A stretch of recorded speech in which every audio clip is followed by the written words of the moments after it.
You're tuned in to Oilers Nation every day with Tyler Yaremchuk, live every weekday on the Nation Network YouTube.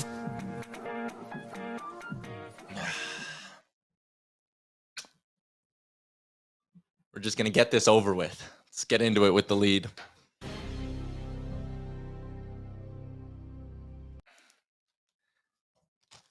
Liam, buddy.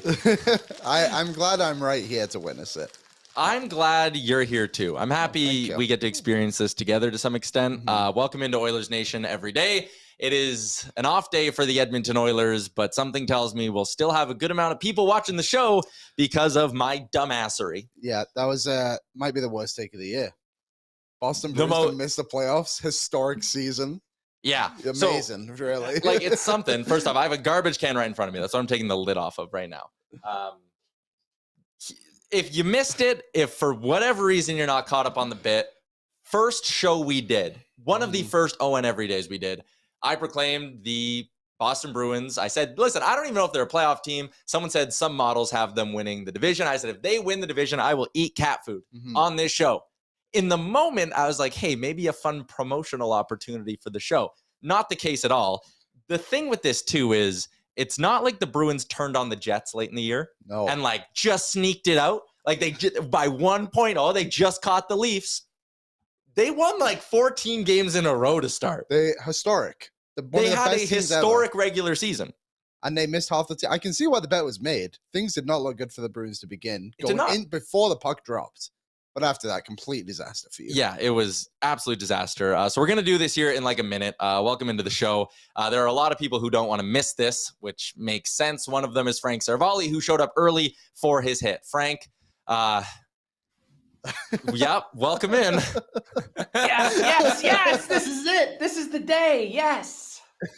And Frank, deciding that it wasn't just enough for me to have to do this, decided to send out a nice tweet to his 272,000 followers to ensure both people I don't know, colleagues in media, all knew why or what the hell I'm doing. So Frank, I know you're excited to watch me do this. Cannot wait.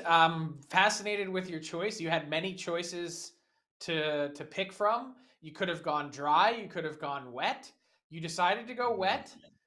This is a fantastic life choice, I think. It might just kind of, lubricate on the way down. This is the most anticipated spot that I've ever been in terms of like, I wish I was in studio for this. This is so exciting. Okay, so I just cracked the can. Quite the whiff. Okay.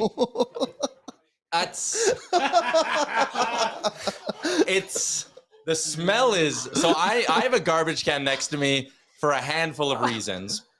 That is like pink. That is, it's not human food. Have you ever seen pink chicken before? That's weird. No. So I have a garbage can next to me. It is one bite. We'll take a spoonful. I am chasing it down with a refreshing can of Coca-Cola. I am getting large whiffs of this right now, so I honestly just want to get it over with. I can't even open it up all the way. Okay. Can I walk up to the camera with it? No. No, we need a view. We need a view. Okay. Let me get up there. No. I'm getting this over with. No. All right. Rules have been set. He's shaking. Make it healthy. Make it a big one. Good? Approved? Yep. I can't even look.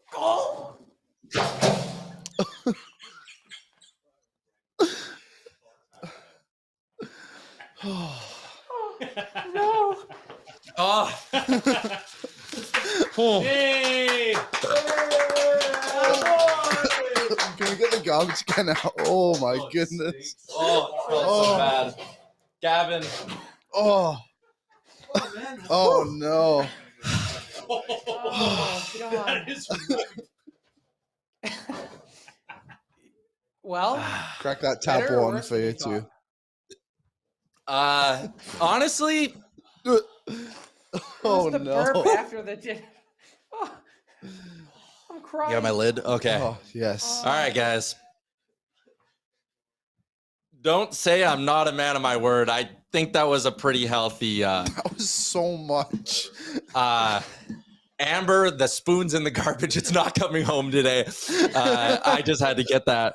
I thought it would slide down a little easier, which is why I went with the gravy option. There was no gravy in that. I had to take a bite. With gravy. That was just so everyone knows. Chicken dinner with gravy was the official menu selection. Yep. And I mean, you decided against the tuna, which I think was a good life choice. I think so. All right, the chat, you're loving it. So thank you. Better than you thought, worse than you thought. It was salty, like that when I bit into it and then kind of gave it the little like that's because I wasn't expecting it to be that salty. I won't do it again, and it would I can't even think of a wager that I'd be comfortable with risking that for again. But it really stinks in here. It's like not a good smell at all. Oh, dude, when you just when you just licked your teeth afterwards and then did like the little burp, like that's what got me. Like I was like, oh no, it's happening. What got me was Tyler's hand shaking as he was putting it in his mouth. And then just the smell is special. All right, well, we got through it. People are saying they're looking forward to what I do next year for the cat food bet. Honestly, I don't think you're getting it. Oh, I'm like, as I burp up Coke, it's like... Burp that way. All right, okay. All right.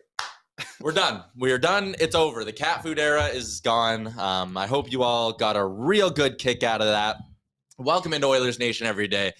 Frank Seravalli is in the mix, brought to you by our friends at Star Mechanical. Frank, I don't even know how we pivot off this, but I'm just going to hard go into the hockey talk here. We're feeling good about the Oilers. I know that's my concern with all of this, is that I fear this will become my thing. Anyways, Frank, the Oilers, we're feeling good. Game 5 felt like a turning point. Is that a question? Yeah. It's like your thoughts on me saying game 5 felt like a turning point. I would say it did. It felt like the Oilers really grabbed control. And I don't just mean 3-2 in the series. I mean, in terms of the play. From puck drop, they seem to be, it's not even just more engaged. They seem to know what was at stake. And more than that, I think they felt more comfortable with what LA was presenting to them. So I think they added some little wrinkles to their game. You saw the Kulak goal, his first career playoff goal. They just looked like they were in the driver's seat, which I think a lot of people expected them to be in this series for the vast chunk of it. Of course, that hasn't been the case to this point. And now it sort of feels like they've got a giant opportunity here to close out in Game 6 to make life a lot easier on themselves, to not have to play a Game 7 that they really need to find a way to take full advantage of.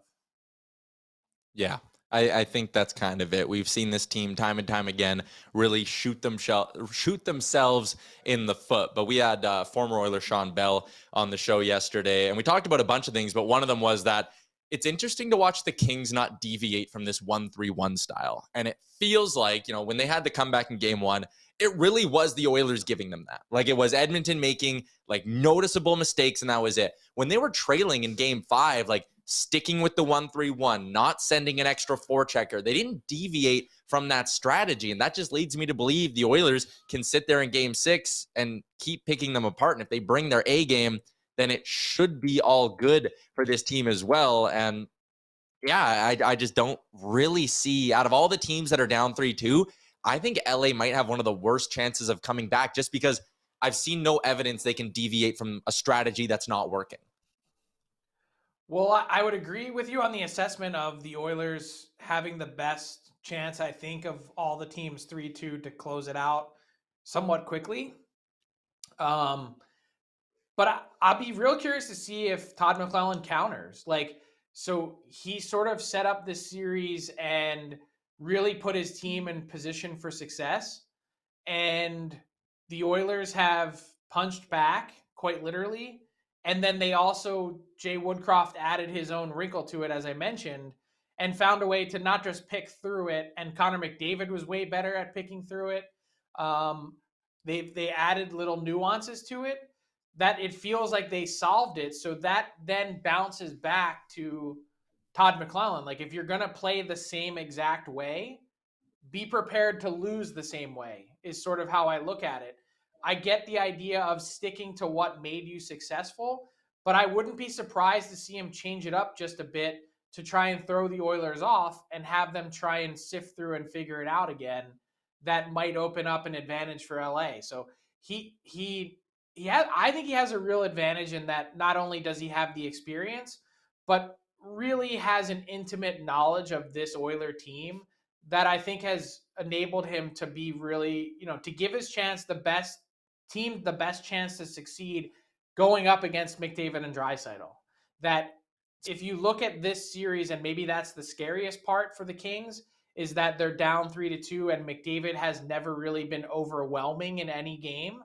That's it's worked to this point in a way, but they're also still trailing 3-2. Mm-hmm.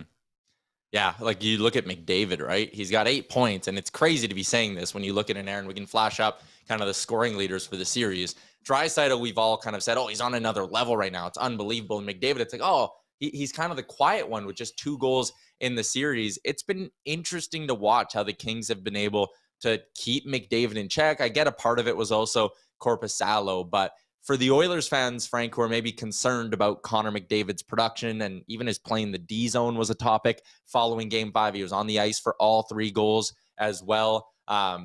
Any reason to be worried there? Like, some people are saying, oh, he must be hurt. He must be hurt. I just think the Kings are doing a good job of smothering him. He's not hurt, at least when I last checked in a couple days ago to ask the exact same question. Is there something going on that I'm missing? And I'm told the answer is no.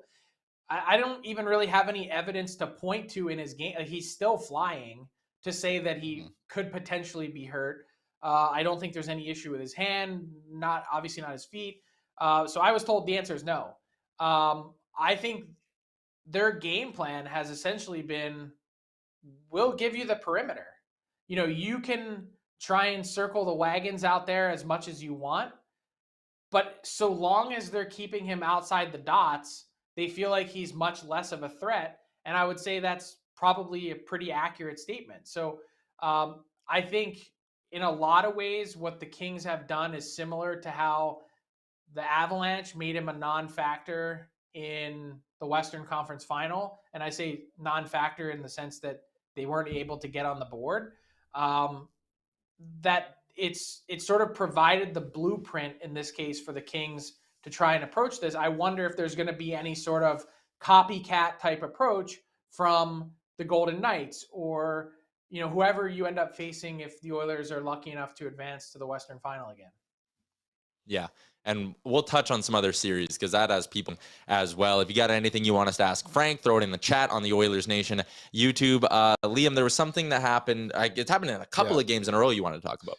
Yeah, so Frank, we saw Cale Makar get suspended the other day for that interference call. But one thing that's just honestly bugging the shit out of me is when the Oilers, it's happened to them twice now with Bouchard and Fogle. It's happened in other series too, yeah. Cross-checked right in the back into the boards, especially the Dursey one the other day. Like, it just felt so deliberate and an intent to bury him like he did. Is there any approach by the NHL that can maybe stop that, or do they think it's fine with that continuously happening?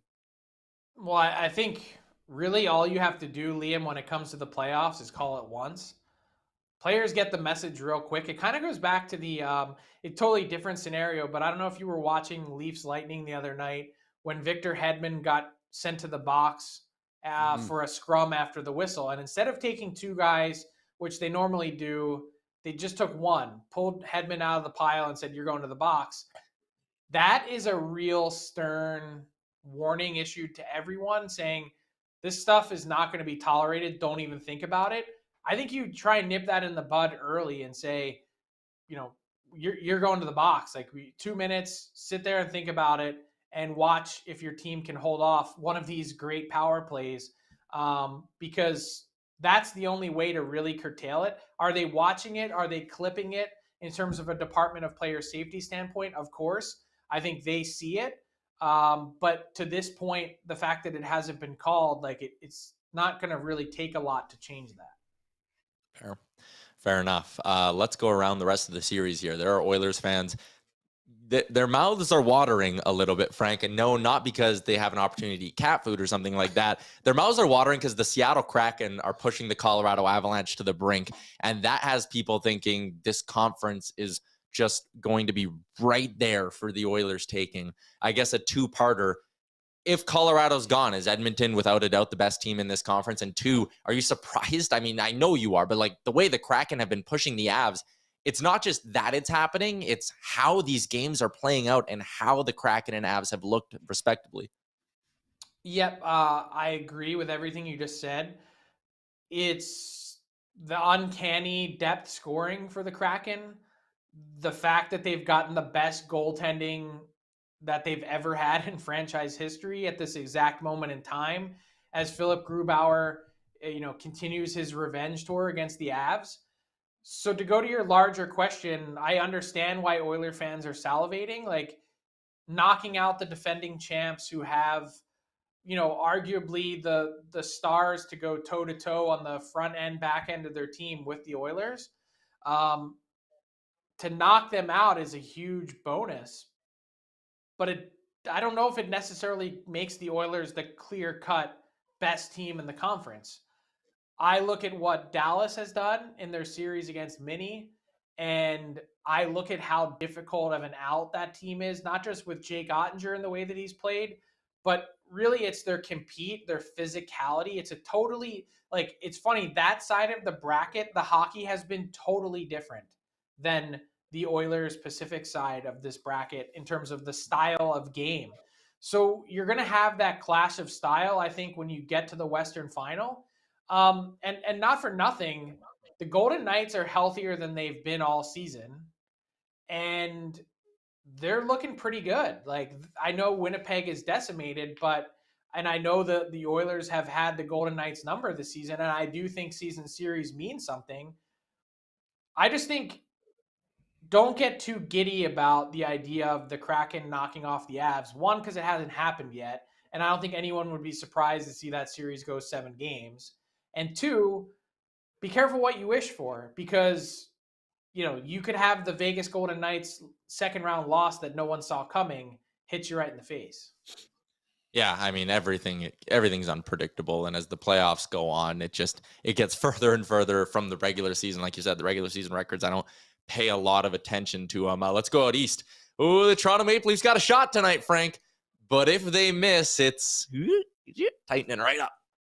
Yeah, you'll see some sphincters tightening in Scotiabank Arena in a real way. I think they close it out tonight. I think they find a way to really put their best game of the series together, which sounds funny to say, but if you look at on the aggregate of the 4 games played, the Lightning have actually controlled play and been the better team for 3 of the 4.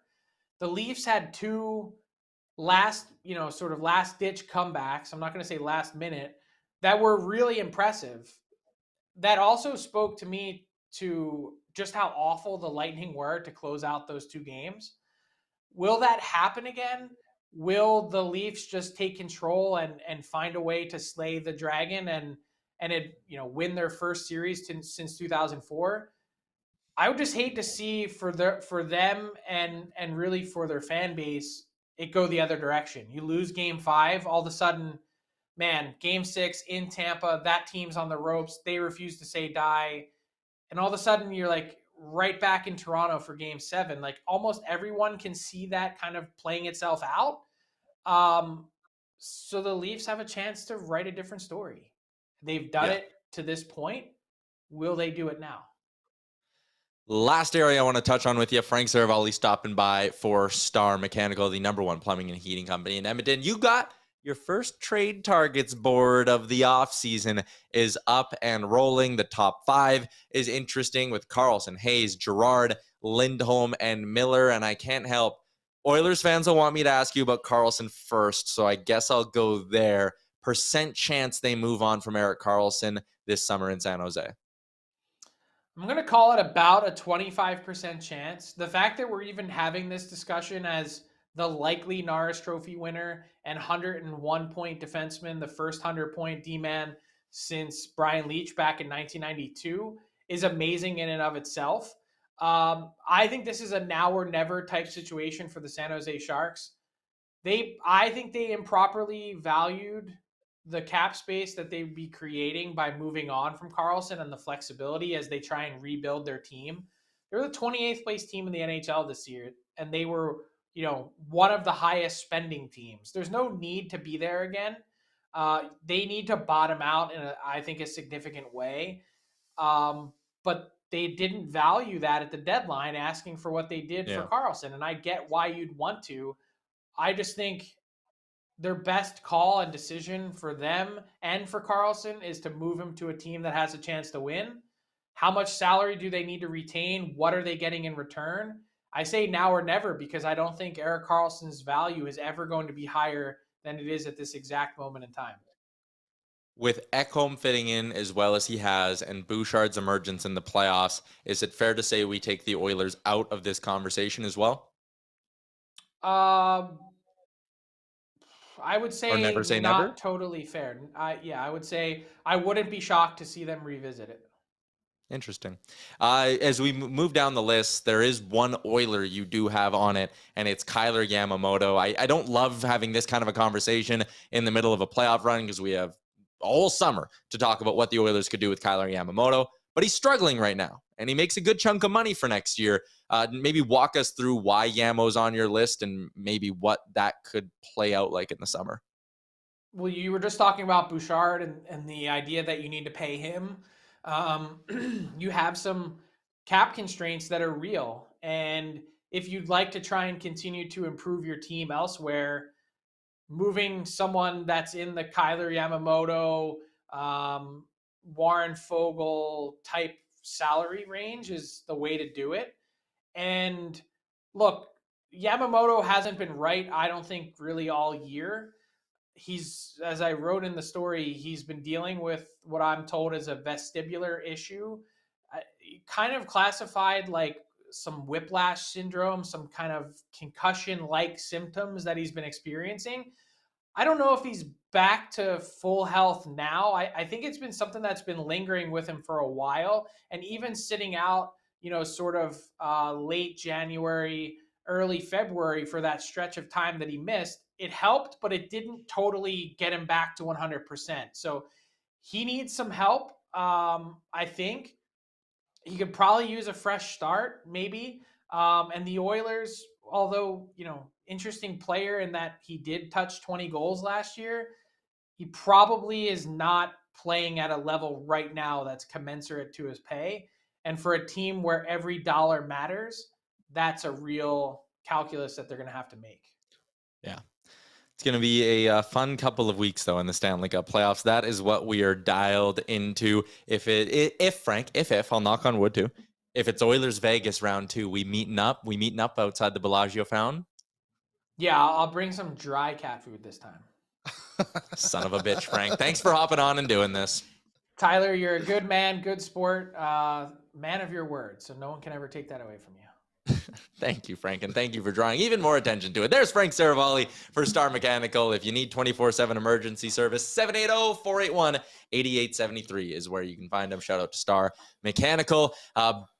Dialing into the Oilers a little bit here, Liam. We are, as always, live from the Sports Closet studio. You're not rocking your cool Sports Closet jacket. Not today. I'll save it for the weekend. Will you be rocking it Saturday at the Greta party? I think I will be strolling in that one, then pulling it off to show the world my Jesse Puljujarvi jersey. I like that. Yeah. We did sell out, or no more reservation spots available at Greta for the party on Saturday. Myself, producer Aaron are going to be hosting it. You're going to be hanging out. All the Nation personalities, or a bunch of the Nation personalities, I should say, will be there, and it'll be a good time down at Greta.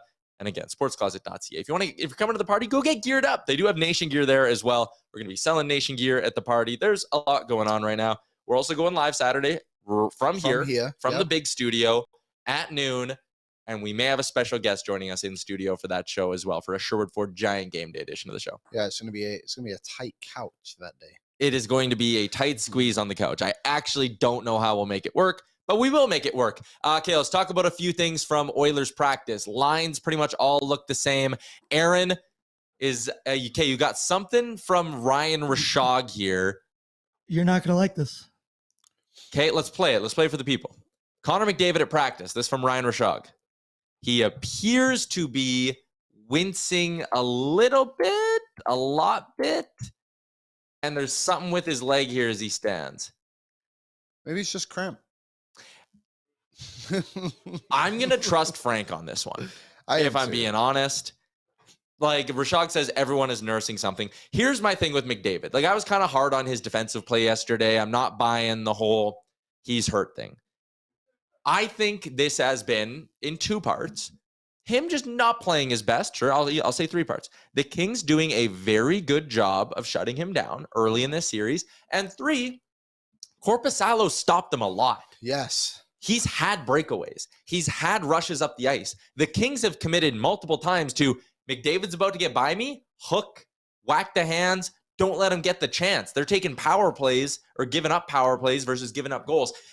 If Connor McDavid could have buried a breakaway or two here, he's got 4 goals on the series almost, and he'd be at 2 points a game, and we're not talking about anything. I really just think this now with that tweet, I think is making a bigger deal out of this than we need to. He's not playing his best. His knee is fine. Again, I'm with Frank on this. I think he would be missing morning skates and optionals and things like that. Much like Evander Kane is. Like Evander Kane is. And Evander Kane apparently nursing both an upper and a lower body injury, according to Elliot Friedman. Like, if you remember back to last playoffs, like, did Darnell Nurse and Leon Draisaitl take a morning skate? Like, because they were you're right. the whole time, right? Like, McDavid, and not only McDavid, Woodcroft would say, hey, go get on the bike. You know, like, you're not going on the ice today. We'll see you on Saturday for game 6. Maybe this is just something in practice. Maybe his equipment's feeling weird or something stupid like that, right? Like, it's just, we're obviously speculating. It's that type of year where everyone wants to know every little detail about what's going on in Oilers country or whatever we're calling it. But yeah, I think it's fine. And I think sometimes too, like you said, like, give credit to the LA Kings. They have done such a good job of, and he still has 8 points, Liam. I know, and it's just like, if they showed a thing on Sportsnet, actually, it was right before game 4, I think, and it was Korpisalo's stats. He had the best save percentage in the first round of all time, at like a 938 or whatever he had. Like, let's just not underestimate what the Kings have been able to do against McDavid. 100%, dude. 100%. Game 6 goes Saturday. We do not know when. Don't know when yet. Here is my belief, my read on things. Not that I'm an insider. There is a chance both Toronto and Winnipeg play on Saturday. The only game scheduled already is New Jersey and the Rangers. 6 o'clock Mountain, okay? That one would have an impact on it, I believe, if it's just the Rangers-Oilers. If it's just the Rangers series and the Oilers series, I think we get the Oilers at what would be 8 o'clock Mountain, 10 o'clock Eastern. Fairly standard puck drop. The games won't overlap. Everyone's happy. If just the Leafs are playing that night in terms of Canadian teams, which means the Golden Knights finish it off tonight. If just the Leafs are playing, I believe the Oilers will also be at 8, because think about it. I don't think they love the idea of having an afternoon playoff game.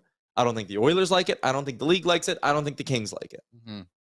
Why would they just randomly stick the Oilers at 1 o'clock in the afternoon, Pacific time, 2 o'clock Mountain, just so it can roll into the Leafs? They'll do the reverse. They'll do Leafs at 5, Oilers at 8. Boom. Sportsnet's happy. The teams are happy. Everyone's happy.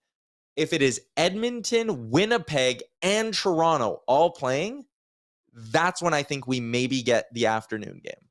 Is because Winnipeg could have a late start. Edmonton is then kind of in no man's land because they don't want Oilers Jets playing at the same time. Toronto's at 5. But where I would argue against the Oilers being the afternoon slot there is if you don't want Toronto and Winnipeg overlapping, when do you have to start them? 5 o'clock Mountain, and then also probably at least 7:30 Mountain, probably 8 Mountain. So you're going to start a game at 9 o'clock Central Time? Brutal for the locals. Mm-hmm. So why wouldn't you make Winnipeg Vegas the afternoon game? Start them at 3 o'clock Central, 2 o'clock Mountain. The Leafs game will start at 5 Mountain, 7 Eastern. huge, enough of a gap there. And then you can put the Oilers late. The only team, maybe Vegas doesn't love playing at 1 o'clock in their own time zone, but again, the game's in Winnipeg. I just can't see them for an LA Kings home game making them start at 1 o'clock Pacific time, or even earlier, potentially noon Pacific time. That doesn't make sense to me. I think the Oilers are playing late. I think if you want to plan your life and the watch party, I think they'll end up playing late. Well, Tyler, to back up that point further, last Saturday, the first game of the day was Winnipeg, Vegas. Then it was Tampa Bay, Toronto. Then it was New York, New Jersey. And then it was Seattle, Colorado. So there you go. The blueprint's there. That is essentially the schedule. Yeah. Unless something different happens, like someone wins tonight and it gets knocked down, and maybe it changes things a little bit. But I think as long as Winnipeg make it through to game 6, then the Oilers will be the late game. Or all of the above, I guess. Whatever it may be. But I would assume the Oilers are the 8 o'clock start. Yeah. Because they always are. And I tweeted this last night. I love afternoon hockey during the season. When it's a game against the Sharks and you can flip that sucker on at 1 o'clock in the afternoon, have a couple of cold ones, and then do whatever with your night, hell yeah. Playoffs, no. We need build-up. We need hype. Everyone's got to be properly lubricated. The mosh pit's got to be bumping. We start these games late. This is all that matters in life, are these playoff games. Put them at the proper time, NHL. Figure it out. And people say, yeah, it depends on the Leafs and the Jets. I know. And there's a chance neither of them play and the Oilers will be late and we're good. I think one of them will play. Who? I think we'll see Jets Golden Knights on that night. And it'll start 5 o'clock Mountain, 6 Central, good start time, 7 o'clock Eastern. It'll roll right into Oilers and Kings. I think the opposite. I think Vegas will win tonight, and I think we'll see the Leafs go. Then the Boltons go game 6, and then it would work out anyway nicely. So it's what it is. But last night, Tyler, I went on a walk, and you said the vibes, and this triggered a lot something in me. In my neighborhood, people, I don't know about where you live, but people have started to have these outdoor lights. I always thought they were just Christmas lights. And now I realized last night, everyone's lights are orange and blue. Because they're probably the year-round ones you can like change with the remote, right? And I've criticized these people many a times on my walks, but now I'm starting to think, this is awesome. Like the vibes, I don't even live in the city. And the vibes are just everywhere awesome. So I agree. You got to let the vibes build up throughout the day, build up the anxiety of the game day, just everything. It all adds to it. You got to get over the betway, put in your bets, your sports clothes, get your jerseys. Any other ads I can throw? No, I think that's all. Okay, good. If you have faulty plumbing, Bud Lights. You got to get the Bud Lights. Well, hey, should we do our cooler question for the day? Yeah, I teed it up quite nicely. Yeah, you did. Well. Gavin, wheel that bad boy over here. Do we have the right side? Shout out to our friends at Labatt Canada and Greta, where we will be on Saturday enjoying a few of these. Let's get to our cooler question for today. We asked this one of Frank, Liam, so I will ask you. Who's the biggest threat to the Oilers winning the Western Conference right now? I mean, I honestly think it's the LA Kings. So you think that just seems like a wild thing to say because they're playing them right now and they're up. But I just think LA, the Oilers just match up better against other teams, I think. But LA is literally just the counter opposite of the Oilers. And I think that's going to be Dallas has been fantastic. If they knock off Minnesota without Joe Pavelski, that's big. Vegas, I feel like I said, we underestimate them a lot, but still, who knows what they're going to be. And then who's the other teams in there? Seattle. I mean, if they knock off Colorado, I know everyone's like, oh, well, Colorado doesn't have Nichushkin, Landeskog, McCaw. Yeah. And it's just like, well, who cares? They're still beating them. McCaw's played 4 of the games in this series. That's a good point. They're missing Jared McCann too, Seattle, and they've got this goaltending that's been brutal all year. Yet somehow he's having this revenge series. Seattle underestimated by everyone. Myself included. I had the series ending in 5. So, full marks to the Seattle Kraken. I'm going to steal producer Aaron's answer for this one. The biggest threat to the Oilers winning the West is themselves. If they play A-plus hockey, no one in this conference touches them. And maybe the only team is the godforsaken Bruins who could touch them. Let's be honest here, people. If the Oilers are in full control of their destiny in the Western Conference. There is no team that can beat the Oilers playing at their A-plus level, and I believe that wholeheartedly. So there's our cooler question brought to you by Budweiser Labatt Canada and Greta. Look at this cooler they got us. I wish I could lift it up better. No, it's very heavy, and it is full of beer. How about that Bruins game last night? Matt Tkachuk, man. Like, what can you say about him, hey? But how about Omar? Like, what a mistake. What an absolute massive mistake. And To whiff on the puck like that. Yeah. just risk the icing. Just absolutely rim that thing the other way. If it goes icing, whatever, at least you can reset on it a little bit. But boy, oh boy. And also on the other end of the ice, Bobrovsky, what do you make? Like 45 saves or something like that? Like, for him to just come into there and do what he did, I thought it was just really good. And I do think that series will just end in 6, but also Florida's found a way, and they've got a lot of talent on that team if they can put it together. Yeah. Kathy and a bunch of people are asking in the chat, how do you get into Greta if there's no more rezos? Limited number of walk-in spots. Limited. People are saying, Tyler, how early do we have to show up? I don't even want to say a number because I don't want to like hurt anyone's feelings. I know, Aaron, you said like, oh, maybe an hour, but like, I told my friends on the weekend, come an hour and a half beforehand. They did. They were able to get in, but you might be this limited one might be different. on this one. Do you know the good thing about Greta, though, is even if you are there like an hour and a half early, you don't just have to sit there and watch TV. There's games you can play. I believe the patio will probably be open, so you can be outside a little bit too. Rangers Devils will be on. Yeah, like the hockey's obviously going to be on too, and I'm sure, did the Jays play? There'll be something. There's plenty to do at Greta besides sitting there. Like, you know, you won't be bored. Vibe. Is our point. It is a great vibe. Even in the intermissions, getting to play some games and stuff. We'll have a good time. Nation playoff party down at Greta, selling Nation gear, doing a whole bunch of fun stuff as well, and some fun games planned with this goal late. Oh, I think I unplugged it. There we go. Wow. Hey. Come on. If that's at your table, when the Oilers score, you get a bucket of beer. Shout out to Budweiser and Bud Light. We went yesterday for lunch. We had a nice lunch date with our pal Christopher Palmer, who was a great hang, actually. He was a lot of fun to chill with. Yeah, he was good. A man of sports, I think is a good way to Yeah, describe he it. talked everything. He watches absolutely everything. He was telling us about how he likes to do like day trips out to Toronto to just like go watch the Jays, fly home in his own bed that night. Like legit stuff. This was great. And we tried out the Fanalytics menu at Boston Pizza. We did the Appy Trio and the shrimp to start. I didn't try the shrimp. I totally forgot about it. It was good. It was very good. Very shrimpy. Christopher Palmer had a beer mosa, which looked refreshing. Yeah. Looked great. We did the Appy Trio, like I said, and then we each did pizza flights and we did the winged ribs. It was good. Liam and I shared our pizza flight. We went with the Meteor, Greatway North, and Tropical Chicken. Tropical Chicken. You were more the Meteor guy. That was your pick. Yes, that was my pick. And then I think we both, the wild card for us was a Tropical Chicken, I believe. Yeah. And it was delicious. I also went to Boston Pizza later that evening. And my friend had I was telling him I went for this. And he's like, what's a pizza flight? And then we showed him the menu. And then he got the pizza flight himself. I also had cheesecake. So. People are like, is Christopher Palmer a billionaire? No, he is. I feel like I don't need to say this much about his life. He knows someone who works at the airline. So he gets like cheap tickets is the gist of it. Maybe he's a billionaire. If he is, he can tell us. Yeah. So he was looking snazzy. Oh, there's a cheesecake. Throw that one up, Aaron. Was it you going cheesecake and a blue moon? That was me. Yeah, the double whammy. What kind of a combo is that? Filling one, to say the least. Yeah, it was full. A lot of whipped cream. I asked for extra. Where did you get this? Boston Pizza. Yeah, Boston Pizza Wednesday is my cheesecake day.